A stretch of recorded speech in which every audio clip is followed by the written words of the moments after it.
one thing that people are really interested in right now is this question as to whether the bivalent booster is better than what we had before. And certainly it was marketed as, look, we have these mRNA vaccines. We can swap out very easily what's in that vaccine and make changes and keep up. And therefore, this fall, the FDA rolled out the bivalent booster, had some of the original Wuhan spike protein recipe and some of Omicron, and that's the bivalent part. What we now are looking at is laboratory data of people who got boosted either with the monovalent or the bivalent. And what we're seeing here is that the monovalent works, the bivalent works in terms of antibody responses, and the bivalent may work better, but if it does, it's not very much. So you've got really two kinds of studies. Some studies that showed really no difference between the bivalent booster and the monovalent booster in terms of antibody levels. And then you have some studies that are suggesting that the bivalent booster did better, has a higher antibody response. The problem with the studies that show an increase that the bivalent is better than monovalent really comes down to a couple of things. The first thing is that the increase isn't that much.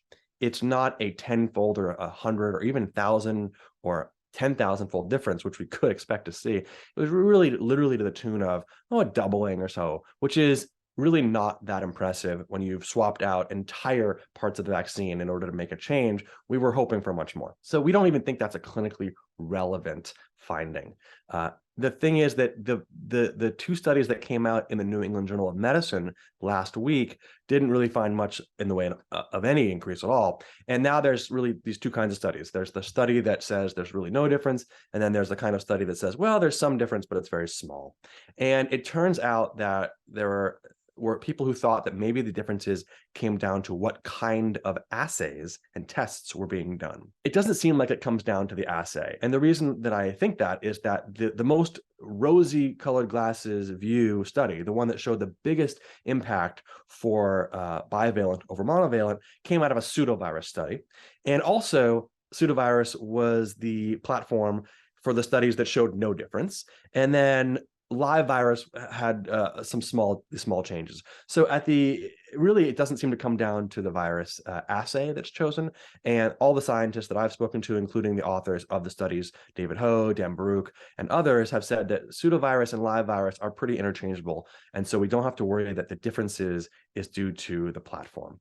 It seems like the big difference comes down to timing, and that people who got the bivalent boosters in the studies that made the bivalent booster look good had a different amount of time compared to the monovalent group. So in other words, the interval between when people had their last dose and when they got their most recent dose was different across the groups, making it more likely that the people who were in the bivalent side of these studies would be expected to have a higher response. So that doesn't prove the bivalent's better. That just proves that the timing was better. So there's been this sort of online and internecine siloed debate about whether the booster is a bust or whether it's really better. And you really have two sides. You've got the Paul Offit side with the New England Journal of Medicine perspective, really saying that the bivalent booster story is a cautionary tale. Like, it's not that it doesn't work, it's that we went to all this great effort and it might not even be that much better. And in fact, keeping any part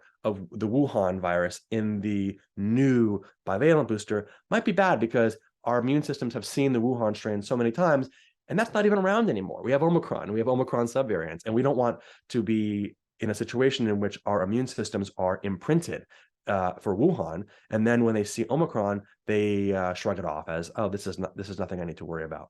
On the other hand, you've got the Team Topol, Eric Topol's team folks, and who are saying, look, the bivalent is clearly better because look how well it did in these assays, and look how important it is. Look at the Israeli data.